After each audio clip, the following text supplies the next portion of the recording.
So my name's Ellie. I'm a CT3 in Birmingham. So I've been doing psych a little while. So I was kind of talking to the guys and kind of getting an idea of what's going to be relevant to you for finals. So it's kind of a bit of a quick crash course today, using some questions, and hopefully it should be relevant for everyone. Yeah, so that's me. Cool. So if you go on to the next slide, we've just got the polls as well. That's the QR code if you guys need it. I think quite a lot of people are joined already with the one in the chat. Brilliant. Okay, let's start then. Sorry about all the delays. So the aims of this session are to cover kind of key areas. So I focused on risk assessment because that's something that comes up really, really commonly in OSCEs. So I know at my medical school, you always have a station on risk assessment, specifically suicide risk assessment. So that's what we're going to start with. Mood disorders, so depression, bipolar affective disorder, psychosis, and then quickly looking at personality disorders. Fine, so question 1. So I should have opened that poll now. A 48-year-old female presents to A&E following an overdose of paracetamol. She's well known to mental health services with a diagnosis of recurrent depressive disorder.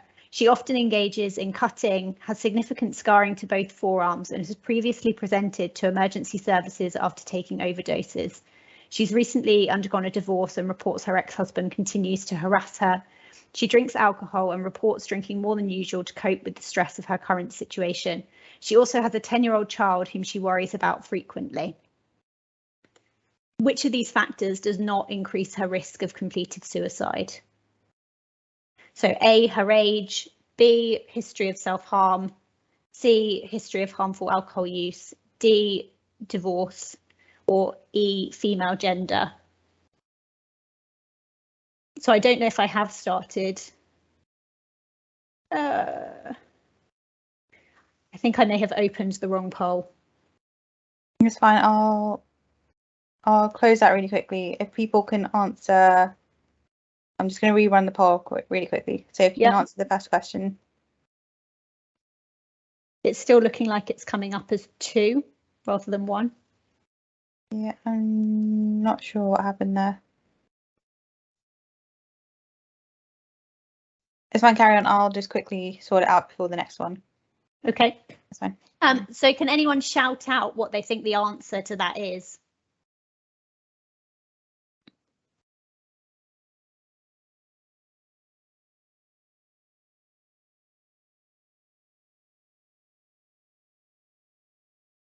Fine, so it's working fine on your end, it's just mine that's coming out right. Well, click stop poll and see if we can show the results and see if it will come up with the right one. Yep. So most people got the correct answer, which is E. Several people also said her age, which is also correct. Don't know what's. So with risk assessment, so the reason why, so her age does increase the risk. What we were looking for is what doesn't increase her risk. So out of those answers, go back quickly. So the one that doesn't increase her risk is female gender. Her age, 48, so middle-aged, does increase your risk. Previous history of self-harm does increase your risk. History of harmful alcohol use increases your risk, and history of divorce increases your risk. So yeah, most people got the right answer there. The only one was age. So thinking about risk assessment is really important, as I've said, for OSCEs, and it's really important in general to hold in mind in FY1 and beyond. Just because when you're seeing patients presenting in psychological distress, you always need to think about what could happen.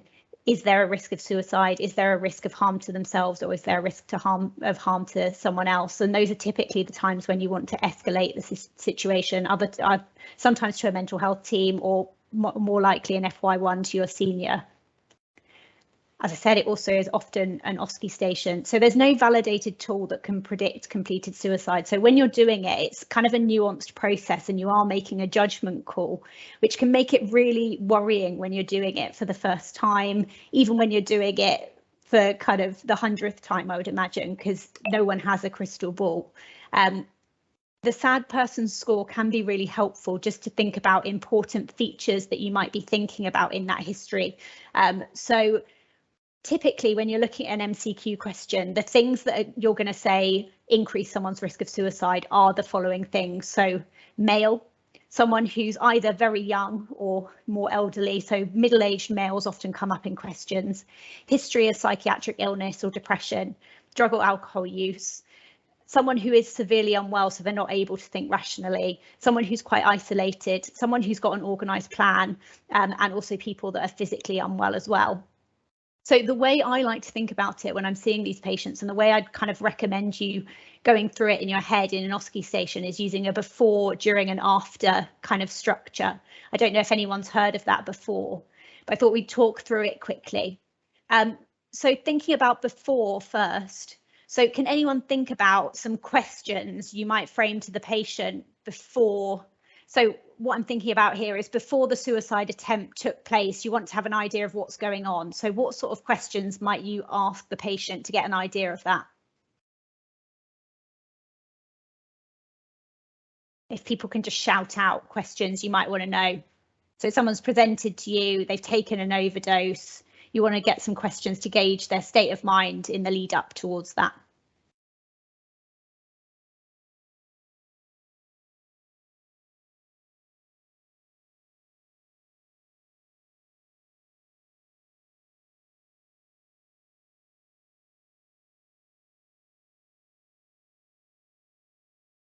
Brilliant, brilliant. So was it planned?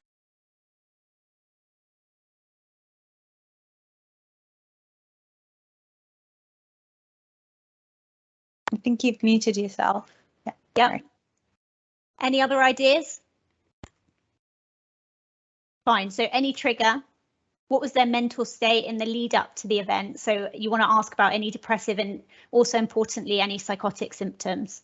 Was it planned or was it impulsive? So that was a really good suggestion, whoever said that. So if it's planned, you're going to think this is more risky than someone who potentially has done it impulsively. And if it was planned, you want to know how long have they been thinking about this? Any final acts? So things like, did they make a will? Did they write a letter for people to find? Where were they found? Did they make any attempts to avoid discovery? So did they make sure that there was no one in the house at the time, or actually did they do it at the time when the house was full and they knew they were going to be found by someone? Great. So that's kind of the before. Thinking about the during then, has anyone got any ideas for any questions? I can see one person suggested, were they under the influence of drugs or alcohol at the times, which is great. That's really, really important. Anything else for the during?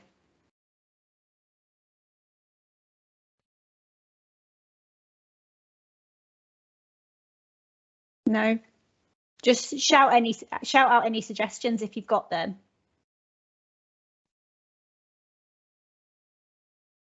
Yep, what was their intention? Brilliant. So that's really important. So were they taking the overdose in order to end their life? Because actually lots of people aren't. Sometimes it's a cry for help. Sometimes it's just that they wanted the pain of that current situation to end, but they weren't actually expecting for their life to end. How did they do it? What was their method? So that's really important. And what are you really looking for in method? What's the key importance around that? Does anyone know? So what you're looking for really is you're thinking about things like hanging, things like kind of stabbing themselves, for example, might be more violent, more likelihood that it's going to be a completed. And then specifically for overdoses, what tablets did they take? How many of them? When did they take it? Did they take it with anything else? Staggered overdose or all at once? Because that's really important for what you're going to do to treat this person if they need an antidote, those sorts of things. So then after is your final part of this kind of structure. So what might you want to ask someone afterwards to get a sense of how they're feeling? Any suggestions?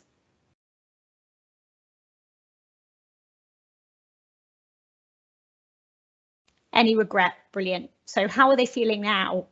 Do they regret what they did, or are they upset it didn't work? How did they get to A&E? That's really important, actually. Did they call someone for help? Did they then take them to A&E, or actually are they really disappointed that they were found and that they were brought to A&E? So those are really key things. So yeah, all of those. Then what's their current mood? Do they still want to end their life? And then really importantly, thinking about kind of discharge planning, how you keep this person safe when they leave you from A&E. If they go home now, what are they going to do? Who are they going to be with? What's their plan for the next few days? And then any protective factors is really important. So sometimes people will say children, family, religion, really important to gauge those sorts of things and can help with your assessment. Fine. So this is just other things that you want to think about. So social history, really key. Do they have any social support? Are they isolated? Are they working? If they're unemployed, they're at higher risk. Previous suicide attempts, history of deliberate self-harm we've talked about. Medical history, so chronic pain, chronic illness is a really important risk factor. Drug history. So why do you think illicit drug use or harmful alcohol increases your risk of suicide? Sorry, I don't know what's going on. The speakers on my laptop keep sort of going off quite strangely. Can anyone think of a reason why illicit drug use or harmful alcohol could increase risk of completed suicide? It's essentially around impulsivity. So if people are taking drugs or using alcohol, they're more likely to act on negative thoughts they're having and potentially do something to harm themselves or someone else. So that's really why you want to ask. And then family history as well. So in that history, in the single best answer question that we did, what other risks might you need to consider? Can anyone tell me?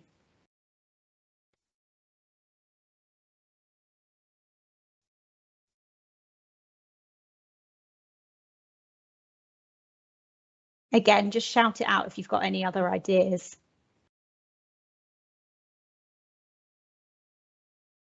Yep. So risks from others. So there was mention of an ex-husband that's been harassing her. So you'd want to establish what was going on there and make sure she was able to keep herself safe. It was also in the history that she had a child and she'd been drinking. So you've got to think about kind of, is she able to care for that child? The reason I've given you that history is just because it's quite a common one that might come up in psychiatry, and it can be helpful to show, even if that's not the focus of that station, that you've thought about those risks. The OSCE actor will quickly move you on if that's not what the focus is. At the end of the station, generally you'll be asked to kind of formulate, is this person low or high risk? What might your plan be? If they're low risk, you might think they could go home with home treatment team support. If they're high risk, you might want to consider a psychiatric admission. So that can often be a good closing remark for those sorts of OSCE stations. Fine, so moving on to the next question. So question 2, so I'll open the poll now. So you are asked to review a 24-year-old patient who's been referred to the community mental health team. His grandfather passed away 2 months ago. Since then, he reports feeling low in mood, having a reduced appetite and poor sleep. He also reports visual hallucinations of his grandfather and sometimes feeling his presence within the house. He reports feeling more socially withdrawn and not attending work. He also has feelings of guilt and frequent thoughts of suicide. Which of the following symptoms is not in keeping with a bereavement-related grief? So low mood, visual hallucinations of the patient's grandfather, poor sleep and appetite, frequent thoughts of suicide, or guilt related to the deceased. Right, so I can see people answering. So we've got quite a lot of Ds, a few Bs. People happy for me to stop the poll? Yeah, so I'll stop the poll then. Yeah, so most people got the answer right. So frequent thoughts of suicide. B was kind of the other one I thought people would pick. So visual hallucinations of the patient's grandfather. So this is really looking at distinguishing symptoms of grief versus depression, which can be really challenging. So can anyone give me kind of the main symptoms of depression?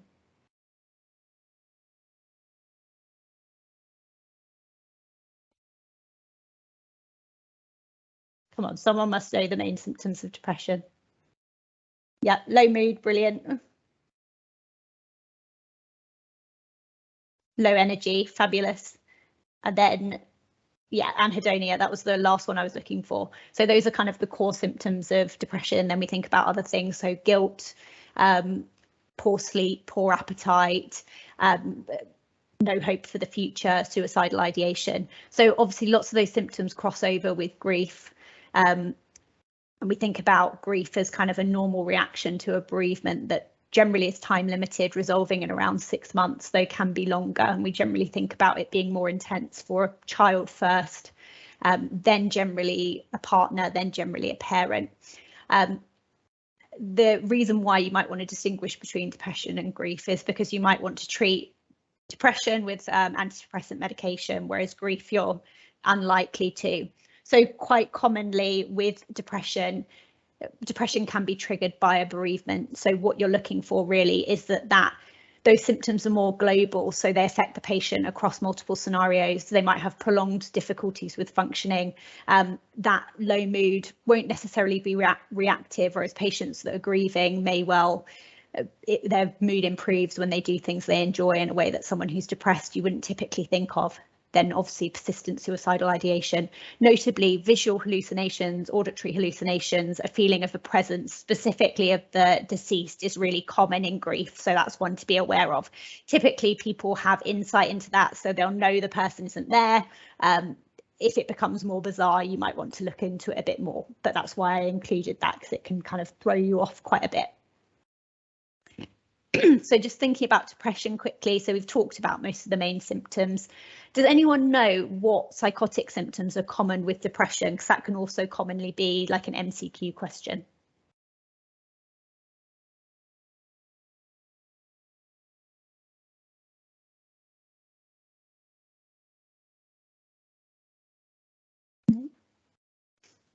So essentially what we're thinking of is persecutory hallucinations and delusions. So they're often kind of second person, so telling the patient that they're not good enough, they're worthless, often telling them to harm themselves.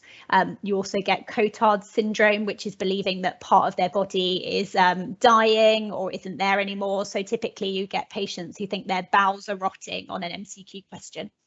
And then that's kind of how you sort of think about mild, moderate and severe depression, which will be on the slides. But essentially, I generally just think about it. If it's minor functional impairment, it's probably mild.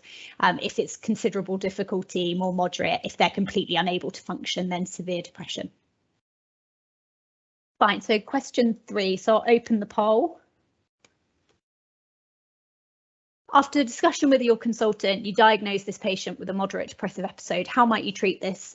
A, undergo a period of active monitoring, review in 2 weeks. B, offer a low intensity psychological intervention only. C, offer an antidepressant. D, offer an antidepressant and a high intensity psychological intervention. Or E, offer a high intensity psychological intervention. So this is essentially looking at your knowledge of the NICE guidance for these patients. We'll just see what people answer.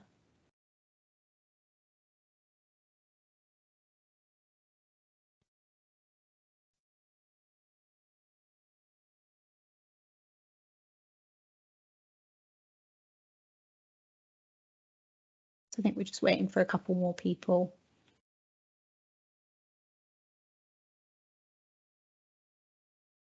Fine. So I think I might stop the poll now. So most people have put D. We've got a few Bs, a few Cs. So I'll show the correct answer. So it's coming up as E on the, I'm pretty sure that's the right question. So the right answer is D. So an antidepressant and a high intensity psychological intervention, which is what most people put as their answer. So yeah, this is the current NICE guidance. You're absolutely right. So the important thing to know is if it's mild, you can offer them either the low intensity psychological intervention, which is generally CBT, virtually or via a group, and you're supposed to avoid routinely using antidepressants. Whereas if it's moderate to severe, you offer both an antidepressant and a high intensity psychological intervention, generally an SSRI. Do you know what sorts of things you might warn someone about when they start an SSRI in terms of kind of side effects?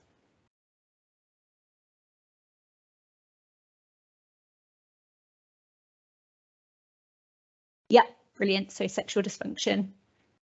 Yes, it can increase, so you can have kind of an initial activation with SSRIs, which can make them more anxious at first. Brilliant. Sometimes patients in kind of secondary services are covered with benzodiazepines when they first start. Yeah, that's really helpful. The other thing is GI upset, so people can feel a bit sick, possibly have some loose stools. That generally settles down. Other thing to think about with SSRIs is with elderly patients, hyponatremia. Brilliant, someone's already written it. That is typically elderly patients. Also can increase your bleeding risk, so check that they're not on an NSAID, aspirin, warfarin, anything like that, because you might need to think about it, or possibly offer them some omeprazole if they need it. Then you want to warn them that when they give them, it's not going to work immediately. Generally takes about 2 to 4 weeks to see effects, and it can increase suicidal ideation, particularly in young people. So you want to review them quite quickly, so 1 or 2 weeks if you're able to. Brilliant. So question 4. So I'll open the poll for question 4. So the patient was started on sertraline. This was slowly increased to a dose of 150 milligrams once daily. You review him in clinic and he tells you he feels the symptoms are significantly improved, he's functioning well, generally feels his old self again, and he asks to stop his medication. He's not had any previous episodes of depression. So here are the answers. So A, stop taking sertraline. B, reduce the dose gradually to avoid discontinuation syndrome. C, continue to take it for 6 months. D, continue to take it for a year. Or E, discuss other medication options.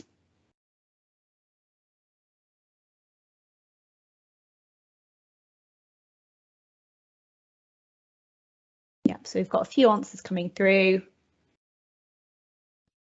Mostly C's, some B's, some D's. Okay, I'm going to stop the poll. So most people have answered C. You should continue to take sertraline for 6 months. You're absolutely right. Would that change if he had any previous episodes of depression? Does anyone know?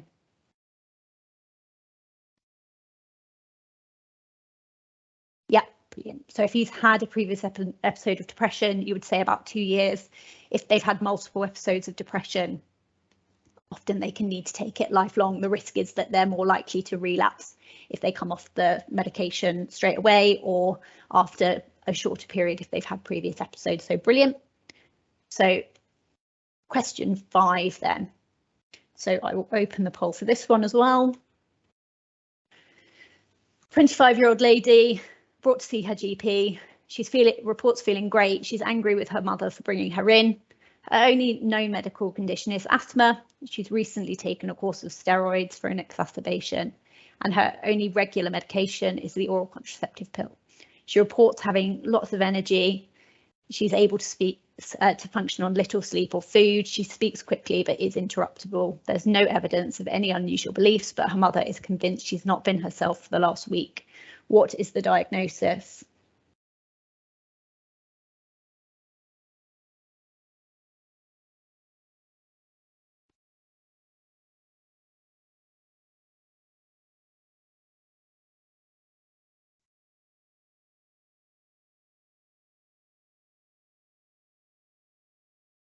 Right, so I've stopped the poll. So there's some A's and B's. Most people have written D. Can anyone explain why they've picked D for me?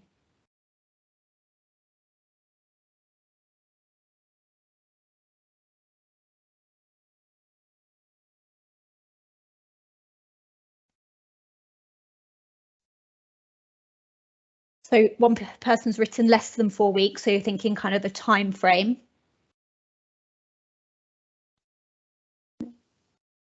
Any other answers at all?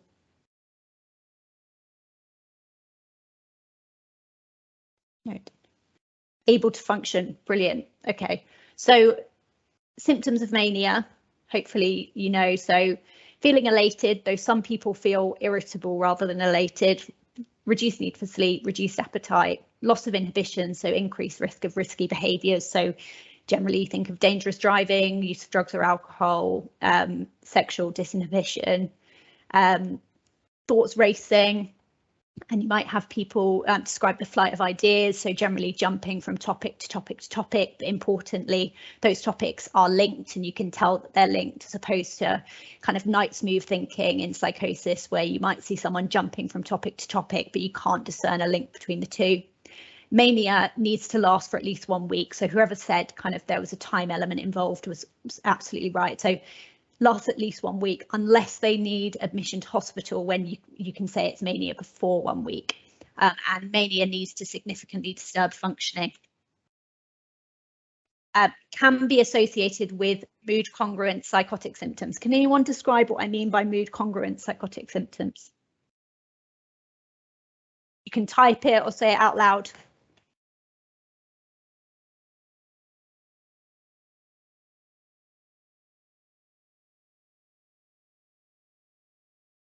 No. Oh, Delusions of grandeur. Brilliant. Yeah. So delusions of grandeur. So delusions of grandeur are essentially delusions, but generally quite grandiose ones. So someone might believe that they have special powers or that they're a very important person. So you think of when you say mood congruent, essentially it's that. So if someone's feeling elated, it will be really positive delusions, really positive hallucinations. So kind of the stereotypical history will be someone who believes they're special and has special powers, and there's some sort of mission they need to do that's very important. Then hypomania essentially is all the same symptoms, but to a lesser degree, which doesn't significantly disturb functioning or require hospital admission. And you only need 4 days in order to be hypomania. And if there are psychotic symptoms, it's automatically mania, not hypomania. The reason I included the steroids is because MCQs quite often like to include triggers for manic symptoms, which is generally kind of a thought for you to say, OK, this is where I need to be looking. So typically you think steroids, an antidepressant, and also things like levodopa, dopamine agonists. And again, think of those in your real life practice, because you'll see patients that you'll start on antidepressants and they may become manic, and that's a trigger for you to think, or they might just become slightly hypomanic, but that might be a trigger for you to think, OK, I might need to dig into the family history a bit. Do they have a family history of bipolar affective disorder? Do I need to refer this patient to psychiatry to manage their mood? Fine. So question 6, I'll open the poll. So the doctor reviewing the patient decides to monitor her. 1 week later, she's brought to hospital by the police under a section 136. She was found running in front of cars, stating she couldn't be harmed due to her being a messenger of God. Her speech is now pressured. She jumps from topic to topic. She's grandiose and over-familiar. She reports hearing the voice of God. How might you treat her? So A, start lithium. B, start valproate. E, ECT. D, start an antipsychotic. E, start carbamazepine.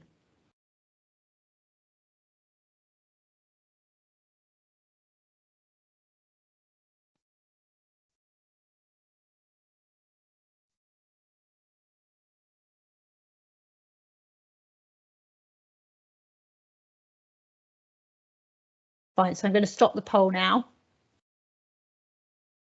So we've got some people answering A.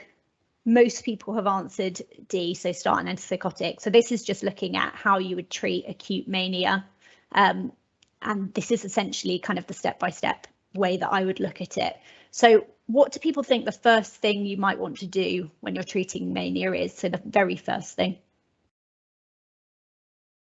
Again, just shout out or write it in the chat. Yeah, brilliant. So the first thing you're going to do is stop any antidepressant or precipitating agent. Obviously, if it's steroid, if it's levodopa, you might not just want to stop it. You might want to have a chat with the medical team first. So you're going to do that first before you start anything. If the patient isn't already on any medication, you'd consider an antipsychotic first line, typically olanzapine, quetiapine or risperidone, according to NICE guidance, and also haloperidol, though it's typically not used as often because of it being atypical and the increased side effects. Benzodiazepines are often also used short term just to kind of calm the patient down. So a patient might have an antipsychotic alongside lorazepam once or up to kind of 3 times daily, really. If the antipsychotic alone isn't effective, that's when you'd add in a mood stabilizer, so lithium or valproate.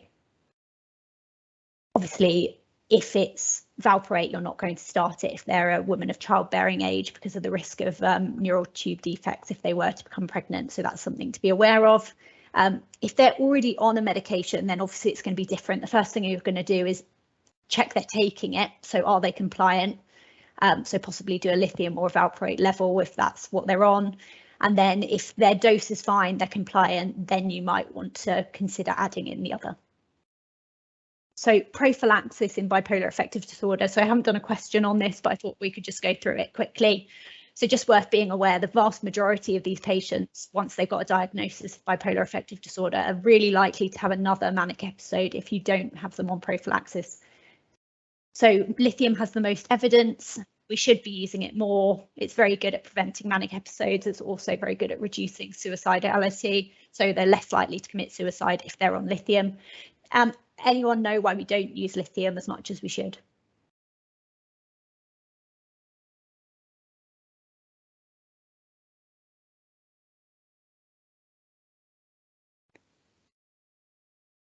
Why do you think we don't? Yeah, brilliant. So it's nephrotoxic, narrow therapeutic index. So yeah, it's just that it's got a lot of side effects across lots of bodily systems, and it's got a narrow therapeutic window, which makes it quite difficult to use. So patients typically have to be really compliant with blood tests, which psych patients typically aren't. And yeah, so essentially, these are kind of the general side effects that we think of. So can cause some mild GI upset and kind of polyuria, polydipsia, fine tremor, hypothyroidism. So you need to be monitoring their thyroid function tests, reduce renal function, including interstitial nephritis, which in some patients may not be reversible. So you have to keep an eye on their renal function quite closely. Diabetes insipidus, hyperparathyroidism, and also QT prolongation. Why is QT prolongation worth being aware of in these patients if you're starting them on lithium?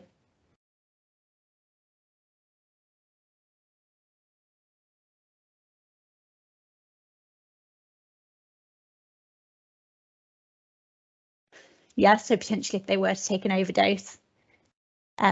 But then also because they're likely to be taking an antipsychotic as well. So that's also going to prolong their QT. So generally before someone starts taking lithium, you want to be doing bloods, including bone profile, thyroid function tests, renal function tests, and also an ECG. Fine, so question 7. The patient ends up being stabilised on lithium after a psychiatric admission. CMHT asks the GP to complete monitoring bloods.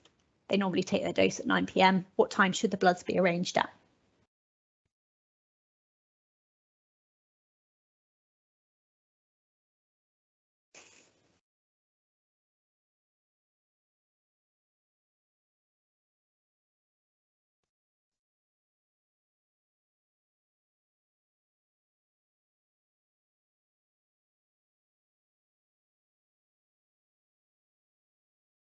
Brilliant, so I'll stop the poll now.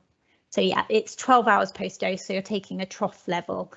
So generally, if you just remember, because most patients take them about 9, 10 at night, so it's generally about 9 in the morning that you want to take the bloods. Anyone know, once someone's stabilised, how often do you check their lithium levels?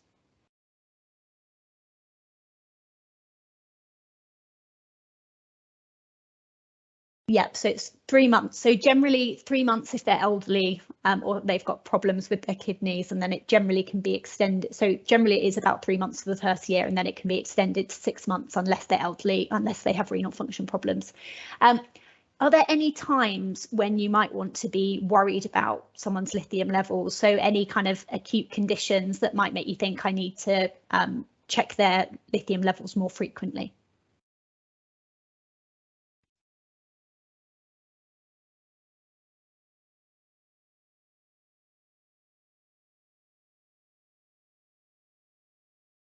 Yeah.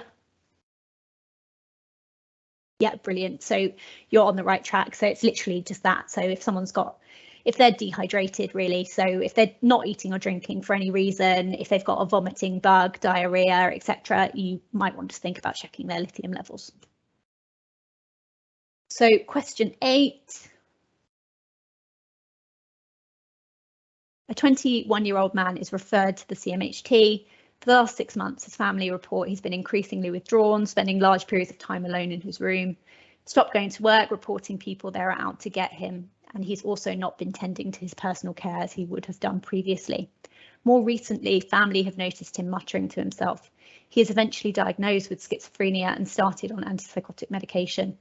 Which of these is the strongest risk factor for the development of schizophrenia? A, cannabis use, B, family history, C, social deprivation, D, living in a city, E, gender.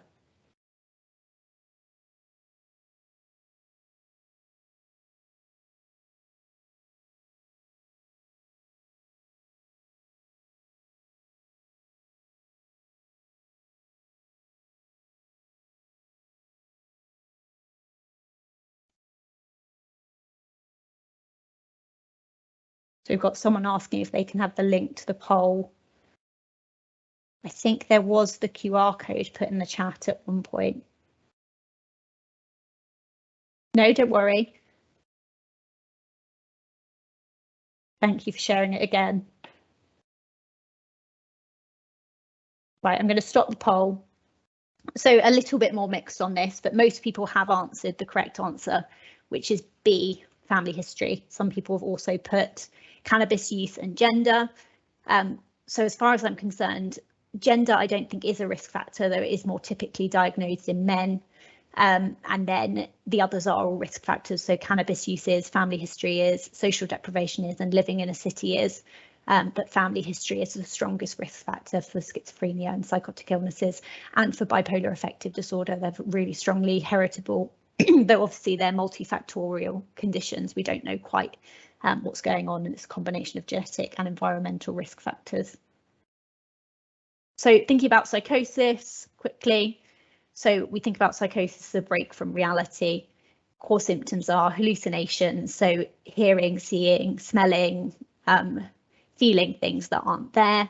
Delusions, so a fixed, unshakable belief that's culturally inappropriate, and thought disorder. So I think the best way to describe thought disorder is essentially that someone's stream of thoughts is kind of incomprehensible, not coming at you in a way that you can typically understand. And then other symptoms, so people feeling like thoughts are being put in their head, being taken out, or that other people can hear their thoughts. So schizophrenia we describe as a chronic functional psychotic disorder. So it's something that people have for a long period of time, affects them in multiple domains of their life, and has a significant effect on their functioning, and it's functional, so we don't know what causes it. So it's not organic. We can't scan their brains and figure out what's going on. Has anyone heard of Schneider's first rank symptoms?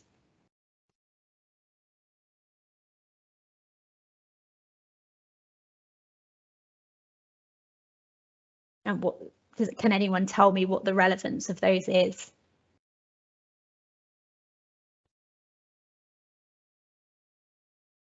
Again, just shout it out or put it in the chat.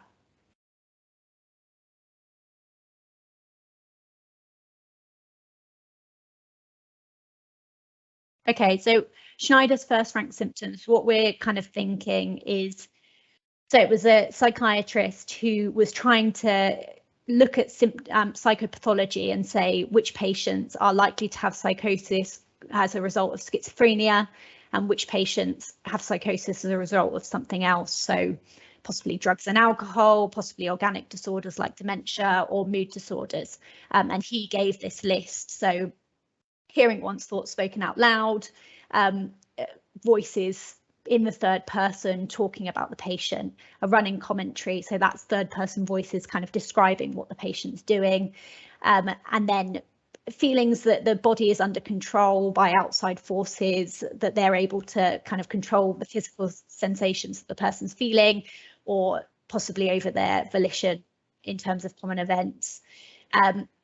Thought broadcast, so other people being able to hear their thoughts, thoughts withdrawal or insertion, so thoughts being put in or taken out of their head, and then delusional perception. Does anyone know what delusional perception means?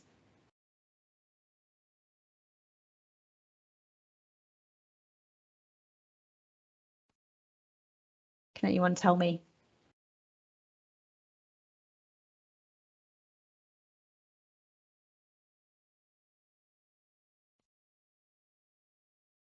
What if I said ideas of reference?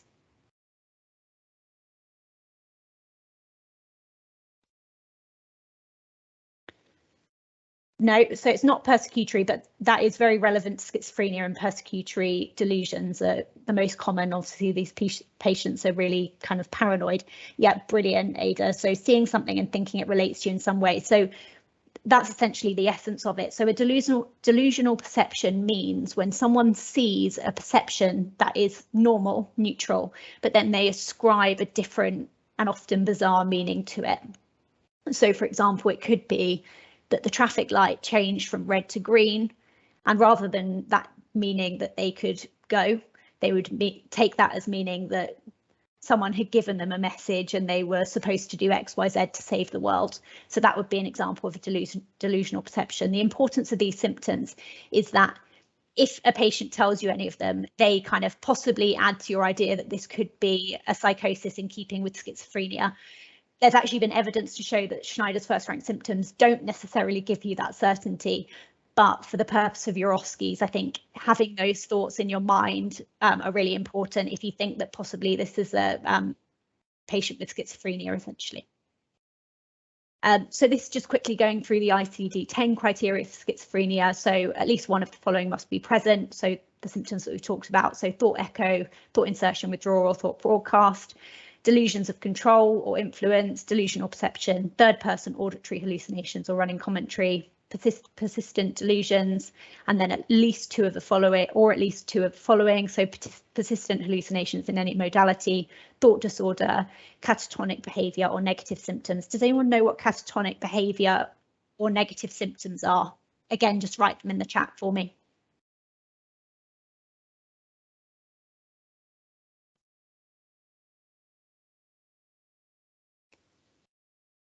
Yeah, so delusional perception and ideas of reference are the same thing, I believe, although I'm happy to be proved wrong.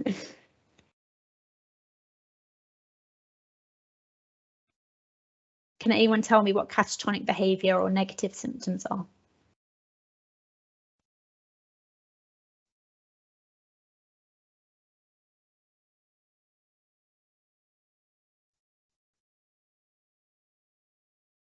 No. Yep, so brilliant. Yeah. So Ada and Vivian, you're absolutely right. So catatonic behavior, so it's essentially movement disorders as a result of psychosis. You can also get catatonia in patients with mania or depression as well. So often patients will be fixed in one position, not eating, not drinking. Sometimes you get something called waxy flexibility, which means you can move these patients into different positions and they'll stay there, which can be quite interesting. Then negative symptoms are the symptoms that you're not seeing. So social withdrawal, essentially anything they're not doing, so not looking after themselves. And those sort of symptoms are often present before you see the positive symptoms. Yeah. And you need to have symptoms for at least 1 month to be diagnosed with schizophrenia, and they cannot be explained by any organic pathology. So this is just quickly going through a common station. So common station is to elicit psychopathology from a psychotic patient. This is what the examiner is going to be looking for you to do. So establish rapport, which isn't always easy to do because the patient's going to be quite paranoid, not wanting to talk to you. You need to establish the content of the delusion and establish that that's fixed and unshakable and not rooted in reality, which can sometimes be the case. So it's quite challenging because you need to challenge that gently, but equally not break that rapport and mean the patient's not going to engage with you. So with hallucinations, you want to know what voice are they hearing? Where's it coming from? Inside or outside their head? If it's coming from inside their head, what might you say it is?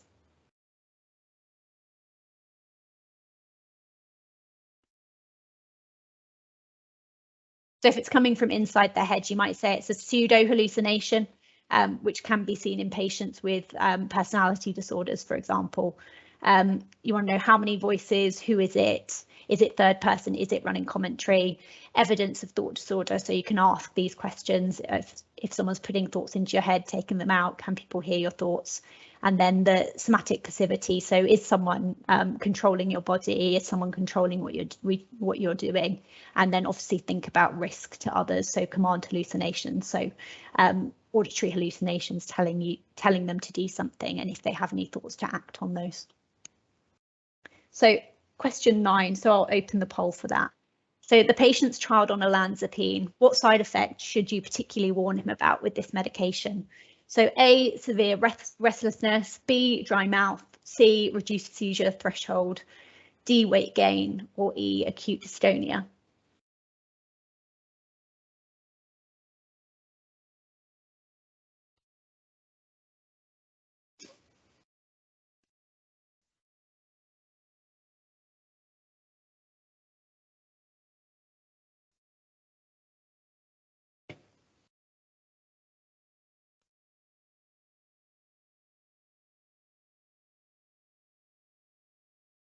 Right, so I'm going to stop that poll as well. So most people have answered D, weight gain. Some people have answered reduced seizure threshold, and some people have answered acute dystonia.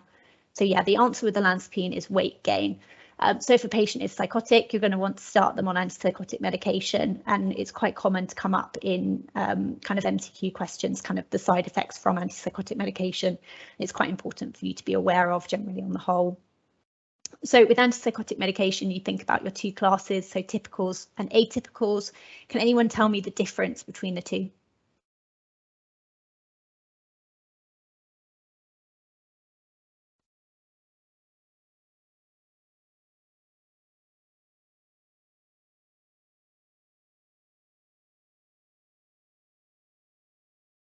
So yeah, atypicals, less extrapyramidal side effects. Yeah, so typicals have more side effects. So I wouldn't say typicals have more necessarily. So it's just different, kind of a different side effect profile. So with typicals, they're older medications. They work primarily through kind of dopamine 2 blockade. So haloperidol, zooklopenthixol, flupenthixol are kind of examples of common ones that are used. And you generally think about them having more extrapyramidal side effects, so movement disorder type symptoms. So acute dystonia, so that's when you have torticollis, so someone having really severe stiff neck or stiff back even sometimes. Torticollis is one of the symptoms. Then you can have oculogyric crisis, so someone's eyes being deviated upwards and fixed in that position. It can be really painful for the patient, but can respond quite quickly to anticholinergic medication. Parkinsonism, so shuffling gait, tremor, stiffness, akathisia, so severe restlessness. You can also see that with aripiprazole. Interestingly, this can actually be one of the most distressing symptoms for patients and isn't that easily treatable. So you can give them benzodiazepines or beta blockers to help, but it's quite difficult to treat. And then tardive dyskinesia. So that's interestingly not treatable with anticholinergic medication. So you think of sort of uncontrollable lip smacking, facial movements. Often when you stop the antipsychotic, it doesn't go away. You can switch them to clozapine, which can sometimes make that better. But there are less metabolic side effects with typicals, which is interesting. So you see less of the weight gain, increased risk of diabetes, hypertension, increased risk of stroke, heart attacks, which can be helpful in some patients actually, and sometimes some patients prefer it. So atypicals are newer. They also have serotonin blockade, I believe, as well.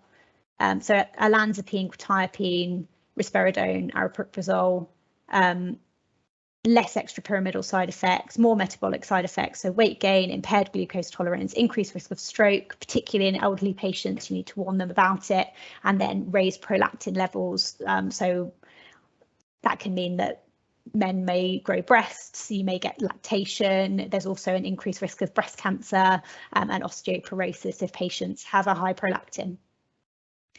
Fine, so question 10, I'll open that poll. The patient later changes to a new medication. He ends up presenting to the emergency department following a new tonic-clonic seizure. What medication is likely to have precipitated this? So A, risperidone, B, flupenthixol, C, zooklopenthixol, D, clozapine, or E, quetiapine.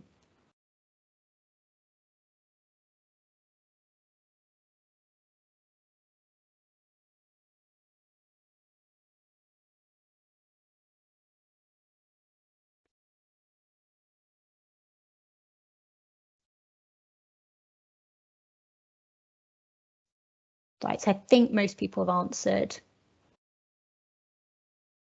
I'll just stop the poll now. So yeah, so we're a bit more split with this one. So some people have answered risperidone, some quetiapine, some clozapine. The answer is clozapine. So what do people know about clozapine already? Can anyone type anything in the chat?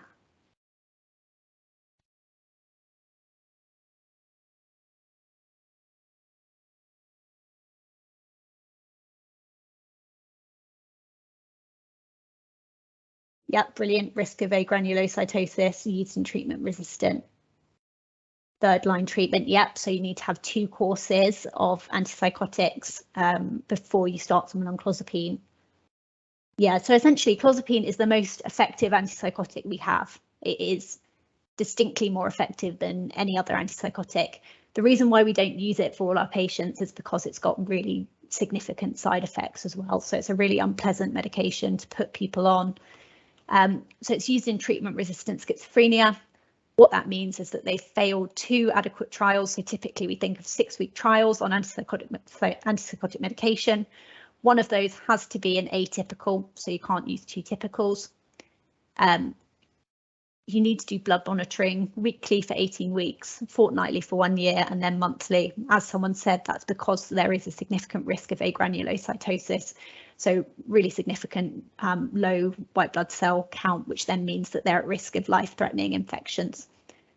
There's other significant side effects as well. So reduced seizure threshold is one that's really worth being aware of. Myocarditis, and that can be life-threatening as well. So the mortality is really high if they have clozapine-associated myocarditis. So symptoms of that quite early can be tachycardia, chest pain, kind of edema, difficulty breathing. So that's something that might be worth being aware of when someone first starts on this medication. Constipation, again, I don't mean kind of mild constipation, I mean really significant, needing laxatives and possibly causing paralytic ileus in some of these patients. And hypersalivation, again, that's really significant, and patients often have to be on hyoscine in order to manage that, and still can wake up with kind of pillows covered in saliva. So it's a really unpleasant medication. It also causes significant weight gain and sedation, quite similar to olanzapine. So that's clozapine. So question 11. So this is our last question then. So I'll open the poll. A 25-year-old woman describes problems with her mood dating back as long as she can remember, feels her mood is always up and down. She loses her temper quickly with frequent mood swings. She often feels empty and can describe engaging in self-harm behaviour as a result. She has had frequent contacts with mental health services. What's the diagnosis?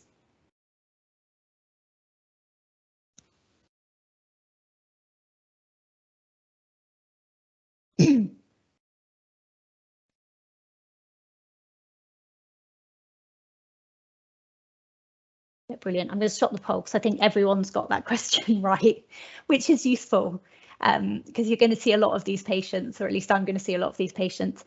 So this is a really common one. So MCQs, they really like just asking you, giving you a patient and getting you to put different personality disorders. So if you can learn just a little bit about it, a little bit about them, do different MCQs because they're quite stereotyped to what they come out with the different types of personality disorder, then you'll get these marks really easily. I thought I'd just start with what a personality disorder is, because I think it gets quite confusing. So we think about disorders of inner experience. So they're disorders that affect someone's thoughts, someone's emotions, someone's interpersonal relationships. And in order to be classified as a personality disorder, it needs to cause distress or significant impairment in their functioning. And that functioning is really across multiple domains. So we're thinking about their social functioning, their occupational functioning. So what are they like at work? What are they like at home? What were they like at school even? It needs to be enduring. So you're thinking about something that starts in childhood or adolescent and then continues into adulthood. So it won't be something that's suddenly started. It needs to be something that's been going on for some time. Persistent. So again, as I've said, they're not going to have episodes of it. This is going to be something that characterises them. Occurs across different situations and isn't caused by another organic or psychiatric illness. The reason I've put that is because I think people often look at the list of the criteria and feel, oh, this could apply to me, this feels relatively arbitrary. If someone's not meeting that initial criteria, that it is a disorder affecting multiple domains of their life and causing distress that's been going on for some time, then it's not a personality disorder. Interestingly, there's a kind of change. So the ICD-10 thinks about those categories, but ICD-11's actually moved more towards identifying a personality disorder, classifying it as mild, moderate and severe, and then identifying different traits, because actually more commonly patients have mixed personality disorders. So they've got traits from different areas anyway. So it's actually kind of a more useful way of thinking about it. So someone might have some borderline traits alongside some antisocial traits, for example. But yeah, learn the types. They come up in MCQs. So has anyone seen kind of the different clusters before? So cluster A, cluster B, and cluster C?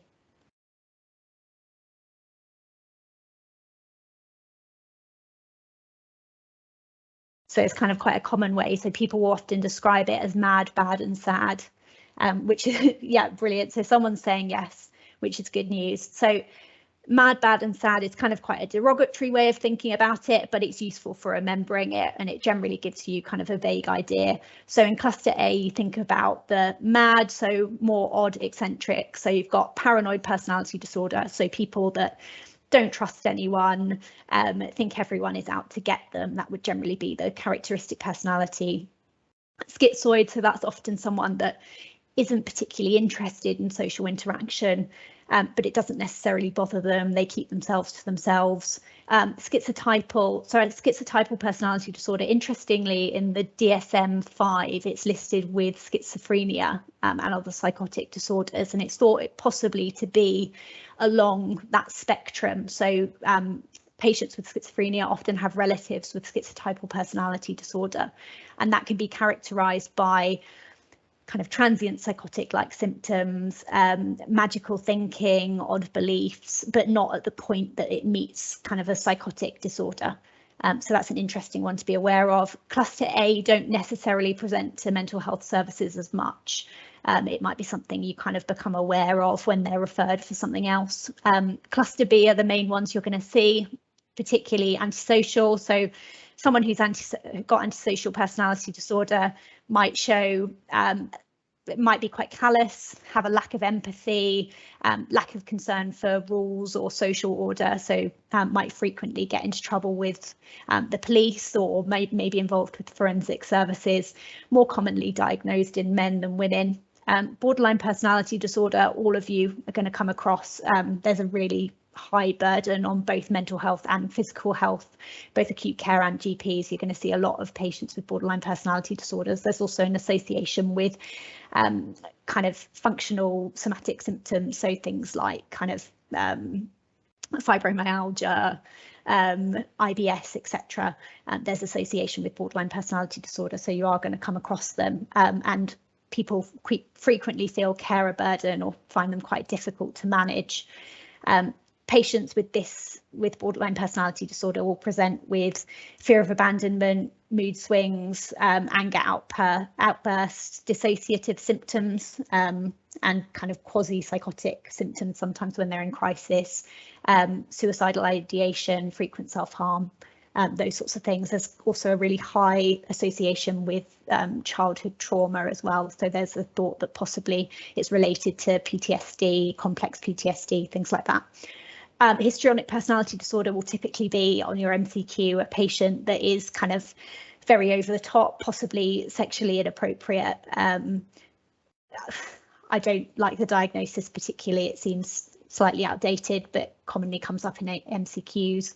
Then cluster C, again, won't necessarily present because of the personality disorder, but it might be something you pick up on while they're there. So avoidant is a patient that's very anxious, maybe has social anxiety, worries about their interactions with other people quite a lot. Again, I'm kind of summarising it very quickly. Dependent is someone that, as it says, dependent on other people, so feels they need other people to make their decisions for them, can't function without someone else being there and taking kind of that control for them. Obsessive compulsive personality disorder, also called Fantastic personality disorder. So that's not the same as OCD, the disorder where you've got kind of those obsession, that pattern of stereotyped thoughts and then a compulsion that you need to do to kind of suppress those thoughts. Instead, this is something that is egosyntonic and fits with the way the patient sees the world. So it's someone who likes order, they like routine, they have their own way of doing things, they struggle to shift from that, which can make things quite tricky. Fine, so that's kind of the general clusters and definition of personality disorder. So that's the end of today. I know it's been kind of a whistle-stop tour, and I apologise for all of the technical errors I've had in terms of speakers and things they send. But does anyone have any questions at all?